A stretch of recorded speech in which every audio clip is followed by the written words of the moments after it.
Let's look at the Gen Z death paradox. Gitanjali సినిమాలో చెప్పినట్టుగా మన యువ భారతం చాలా బాధ్యతగా వ్యవహరిస్తుంది అని చెప్పిన దానికి సటైరికల్గా విజువల్స్ ఎలా ఉంటాయో, ప్రస్తుతం మన జెన్ జీ ఏదైతే ఉందో దీని డెత్ పారాడాక్స్ అంటే తెలియకుండా ఎలాగా ఒక డెత్ ట్రాప్లోకి వెళ్ళిపోతుంది అనేది నేను ఇక్కడ ఎక్స్ప్లెయిన్ చేసే ప్రయత్నం చేస్తాను. Remember the word I cannot afford. నేను కొనలేను. ఒకప్పుడు మన ఇంట్లో ఒక సాధారణంగా వినపడే మాట ఇది, మనకంత డబ్బు లేదు. It ended the conversation. ఆ ఒక్క మాటతో చాలా ఖరీదైన కోరికల కథ అక్కడితో ఫుల్ స్టాప్ పడేది. కానీ నేటి తరం దగ్గర మరో సెంటెన్స్ ఉంది, don't worry, 3 months no cost EMI ఉందిగా. ఆధునిక అడల్ట్హుడ్కి స్వాగతం. Welcome to the modern adulthood. ఇక్కడ ఫస్ట్ శాలరీ ఆలస్యంగా రావచ్చు, కానీ ఫస్ట్ లోన్ మాత్రం సమయానికి వచ్చేస్తుంది, రైట్ ఆన్ టైం. దశాబ్దాల పాటు for decades first credit card రావడం అంటే ఆర్థిక జీవితంలో ఒక కమింగ్ ఆఫ్ ఏజ్ మూమెంట్గా భావించేవాళ్ళం. ఒక రకంగా చెప్పాలంటే అది financial rite of passage. But now కానీ ఇప్పుడు క్రెడిట్ కార్డ్ అనేది ఒక యాప్ నోటిఫికేషన్ మాత్రమే. It's just another app. TransUnion CIBIL విడుదల చేసిన ఒక లేటెస్ట్ రిపోర్ట్ ప్రకారం ఇండియా జెన్జీలో 7 out of 10 అంటే 10 మందిలో 7 తమ ఫస్ట్ క్రెడిట్ కార్డ్ వచ్చే లోపే ఏదో ఒక రూపంలో క్రెడిట్ ఉపయోగించారు. They have use some form of credit even before getting the first credit card. ఇప్పుడు దీన్ని మిలేనియల్స్తో ఒకసారి పోల్చి చూడండి. మిలేనియల్స్ అంటే మళ్ళీ నేను సెపరేట్గా చెప్పనక్కర్లేదు, people who have Born after 1981. వాళ్ళలో కేవలం 44% మంది మాత్రమే తమ ఫస్ట్ క్రెడిట్ కార్డుకు ముందే అప్పు తీసుకున్నారు. కొంచెం వెనక్కి వెళ్ళి 2018ని గుర్తు చేసుకుందాం. Let's go back to 2018. అప్పుడు మిలేనియల్స్లో సగానికి పైగా ఎలాంటి బారోయింగ్ హిస్టరీ లేకుండా తమ ఫస్ట్ క్రెడిట్ కార్డ్ తీసుకున్నారు. అంటే ఒక క్లీన్ స్లేట్తో వాళ్ళ ఫినాన్షియల్ జర్నీ ప్రారంభించారు. ఇప్పుడు 2024కి చూద్దాం. అంటే let's fast forward it to 2024. అదే పరిస్థితి జెన్జీలో కేవలం 30% మాత్రమే ఉంది. అంటే ఎలాంటి బారోయింగ్స్ లేకుండా క్రెడిట్ కార్డ్ తీసుకున్న వాళ్ళలో ప్రస్తుతం జెన్జీలో 30% మందే ఉన్నారు. మిగిలిన 70% వాళ్ళ దగ్గర ఇప్పటికే ఒక ఫినాన్షియల్ బ్యాగేజ్ ఆల్రెడీ ఉంది. స్మాల్ లోన్స్ అవ్వచ్చు, కన్జ్యూమర్ డ్యూరబుల్ ఫినాన్స్ అవ్వచ్చు, లేదంటే ఈక్వేటెడ్ మంత్లీ ఇన్స్టాల్మెంట్స్ అవ్వచ్చు, which is EMIs are buy now pay later. అంటే కొత్తగా గ్రాడ్యుయేట్ అయిన కొందరి రెజ్యూమేస్ కంటే వారి క్రెడిట్ హిస్టరీ చాలా పెద్దదిగా మారిపోయింది. ఇదే రిపోర్ట్లో మరో ఇంట్రెస్టింగ్ ఫ్యాక్టర్ ఒకటి చెప్తోంది. 31% ఆఫ్ జెన్జీ తమ ఫస్ట్ క్రెడిట్ కార్డ్ తీసుకునే సమయానికి 2 లేదా అంతకంటే ఎక్కువ యాక్టివ్ క్రెడిట్ ప్రోడక్ట్స్ ఉన్నాయి. దాదాపు 18% కన్జ్యూమర్ డ్యూరబుల్ లోన్స్లో అంటే ఆల్రెడీ ఒక బిగ్ టికెట్ ఐటమ్స్ తీసుకొని ఉన్నారు. పెద్ద విలువైన వస్తువులు కొనుగోలు ఆల్రెడీ చేస్తున్నారు. మరో 23% మంది అనదర్ 23% ఇప్పటికే small ticket personal loans already repayments చేస్తూ ఉన్నారు. Hold on, it's not everything, more numbers coming your way. First credit card వచ్చిన ఏడాది లోపే అంటే జస్ట్ విదిన్ 1 year 69% జెన్జీ మరో కొత్త క్రెడిట్ ప్రోడక్ట్ తీసుకోవడానికి ట్రై చేస్తున్నారు ఆర్ తీసుకుంటున్నారు. అట్ ద సేమ్ టైం మిలేనియల్స్లో ఈ సంఖ్య కేవలం 55%. మరో సిబిల్ రిపోర్ట్ ప్రకారం భారతదేశంలో అంటే ఇండియాలో న్యూ టు క్రెడిట్ కస్టమర్స్లో అంటే ఫస్ట్ టైం అప్పు తీసుకునే వాళ్ళలో 41% మంది జెన్జీ. ఇక క్రైసిల్ హైమార్క్ నివేదిక ప్రకారం దేశంలో బారోవర్స్లో 65% మందికి పైగా 26 నుంచి 35 సంవత్సరాల మధ్య ఉన్నవాళ్లే. ఇప్పుడు మీ ఇంట్లో ఉన్న పెద్దవాళ్ళని అడగండి, ఆస్క్ యువర్ గ్రాండ్ పేరెంట్స్, మీ జీవితంలో ఎన్ని లోన్స్ తీసుకున్నారు అని. వాళ్ళు కాసేపు ఆలోచిస్తారు. కానీ వాళ్ళ జెన్జీ ఆర్ యూత్ ఒక్క నిమిషం 1 minute యాప్ ఓపెన్ చేసి చెప్పేస్తారు. ఇది పరిస్థితి. ఇది క్రెడిట్ బిల్డ్ కావటానికి ఎదురు చూసే తరం కాదు, క్రెడిట్ ప్రోడక్ట్స్ను కలెక్ట్ చేసే తరం. అయితే ఇలా ఎందుకు జరుగుతోంది? Is Gen Z reckless? జెన్జీ నిజంగానే రెక్లెసా? నాట్ నెసెసరీలీ, అవసరం లేదు. ఎందుకంటే వాళ్ళ చుట్టూ ఉన్న ప్రపంచం పూర్తిగా మారిపోయింది. World around them has changed. ఒకప్పుడు లోన్ కావాలంటే పేపర్ వర్క్ ఉండేది, బ్యాంక్ విజిట్ ఉండేది, సిగ్నేచర్స్ అవసరం, ఫోటోగ్రాఫ్స్ తీసుకునేవాళ్ళు, ఎంతో ప్రొసీజర్. బట్ నౌ ఒక లోన్ అప్లై చేయటం అంటే కొన్నిసార్లు ఓ మొబైల్ ఫోన్ కొనటం కంటే చాలా ఈజీగా తొందరగా అయిపోతుంది. అన్నీ online, no paper work, no bank visit, ఒక్క ట్యాప్, క్లిక్ ఫేస్ ఐడి, అంతే.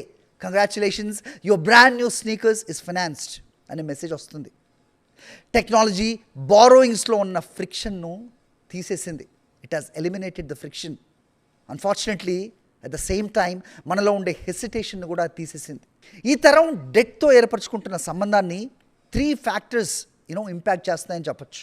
3 అంశాలు: economics, technology and changing attitudes. ఒకప్పుడు డెట్ అప్పు అంటే అది red flag, big no. But now అదొక రొటీన్ లైఫ్ స్టైల్ అప్గ్రేడ్లా కనిపిస్తుంది. ఇప్పుడు బై నౌ పే లేటర్ గురించి మాట్లాడుకుందాం. International journal for multidisciplinary రీసెర్చ్లో పబ్లిష్ అయిన ఒక రీసెర్చ్ ప్రకారం ఈ విధానం బారోయింగ్స్ను చాలా ఈజీగా, సులభంగా అనిపించేలా చేస్తుంది. బహుశా ఇది మార్కెటింగ్ ప్రపంచంలో వచ్చిన ఒక అత్యంత తెలివైన ఇన్వెన్షన్, ఆవిష్కరణలో ఒకటిగా అనుకోవచ్చు. Like a said, coming to buy now pay later. ఇప్పుడే కొనండి, తర్వాత చిన్న చిన్న ఇన్స్టాల్మెంట్స్లో పే చేయండి. ఇది వింటుంటే ఇది అప్పు కాదు, ఒక సెల్ఫ్ కేర్లా అనిపిస్తుంది. Sounds like it's a self care. దీన్ని బిహేవియరల్ ఎకనమిస్ట్ వేరేగా చెప్తారు. వాళ్ళు దీన్ని ప్రెజెంట్ బయాస్ అంటారు. హ్యూమన్స్ అంటే మనుషులు భవిష్యత్తులో వచ్చే ఇబ్బంది కంటే ఈరోజు వచ్చే ఆనందానికి ఎక్కువ విలువిస్తారు. Today's pleasure takes over tomorrow's pain.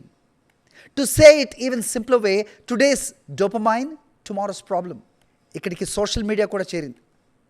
ప్రతి స్క్రోల్లో మీ వయసు ఉన్న వాళ్ళు ఎవరో ఒకరు ట్రావెల్ చేస్తున్నారు, ఎవరో కొత్త ఐఫోన్ ఒకటి కొనుక్కున్నారు, ఎవరో వార్డ్రోబ్ అప్గ్రేడ్ చేసుకున్నారు, ఎవరో నీళ్లకే వెయిటింగ్ లిస్ట్ ఉండే ఒక రెస్టారెంట్లో భోజనం చేస్తున్నారు.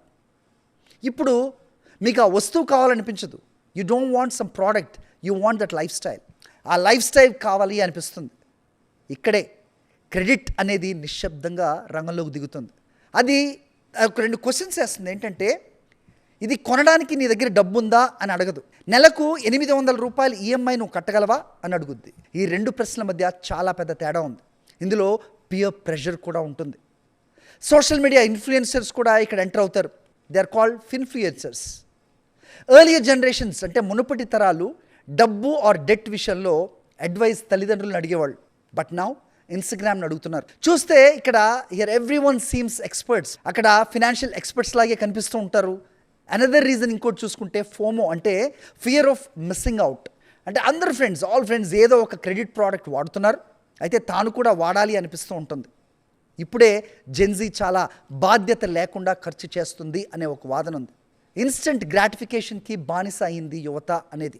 కానీ ఇది చెప్పేయటం చాలా easy, but at the same time అది పూర్తిగా నిజం కాదు. It's not all fact. ఎందుకంటే ఫైనాన్షియల్ సిస్టమ్ కూడా పూర్తిగా మారిపోయింది కాబట్టి. డిజిటల్ లెండింగ్ లక్షలాది మంది యువతకి మొట్టమొదటిసారిగా or the first time ever formal credit అందుబాటులోకి తీసుకొచ్చింది. ఇది మంచి విషయమే. ఎందుకంటే ఒక మంచి క్రెడిట్ హిస్టరీ భవిష్యత్తులో అంటే ఫ్యూచర్లో హోమ్ లోన్స్ కానీ, కార్ లోన్స్ కానీ, బిజినెస్ లోన్స్ పొందడానికి కానీ చాలా చాలా యూస్ఫుల్ అవుతుంది. కాబట్టి క్రెడిట్ అనేది విలన్ కాదు, but not understanding credit is a villain. క్రెడిట్ను అర్థం చేసుకోకుండా ఉపయోగించడమే అసలు సమస్య. ఇక్కడ మరో ఇంట్రెస్టింగ్ ఫ్యాక్టర్ ఉంది. ట్రాన్స్ యూనియన్ సిబిల్ ప్రకారం చాలామంది జెన్జీ బారోవర్స్ 2 సంవత్సరాల్లోనే విదిన్ 2 years వాళ్ళు మరింత హెల్దియర్, ఆరోగ్యకరమైన, అలాగే డివర్సిఫైడ్, సమతుల్యమైన క్రెడిట్ బిహేవియర్ వైపు మారుతున్నారు, చేంజ్ అవుతున్నారు. అంటే వాళ్ళు డెబిట్కి భయపడట్లేదు. They are fluent in it. Debit or debt ఈ లాంగ్వేజ్లోనే వాళ్ళు మాట్లాడుతున్నారు.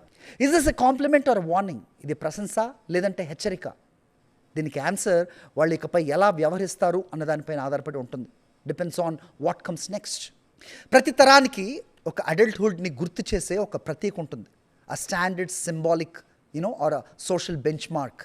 మన తాతల తరం వాళ్ళు భూమి సొంతం చేసుకోవటం అవ్వచ్చు, ఓనింగ్ ఎ ల్యాండ్. మన పేరెంట్స్, తల్లిదండ్రుల తరం అది ఇల్లు సొంతం చేసుకోవటం, owning a home. But now జెన్జీకి మాత్రం అది ప్రతి నెల ఈఎంఐ చెల్లించడం కావచ్చు, ఓనింగ్ అ రీపేమెంట్ స్కెడ్యూల్. ఎందుకంటే ఈ తరం ఒక అలాంటి ఆర్థిక వ్యవస్థను వారసత్వంగా తీసుకుంటుంది. ఇక్కడ క్రెడిట్ ఇన్స్టెంట్, గ్రాటిఫికేషన్ ఇమ్మీడియట్. మరి కాన్సిక్వెన్సెస్ వాటిని we can schedule it for later. తర్వాత పే చేయడానికి దాన్ని రీస్కెడ్యూల్ చేసుకోవచ్చు. That is today's Gen Z. Thank you for watching.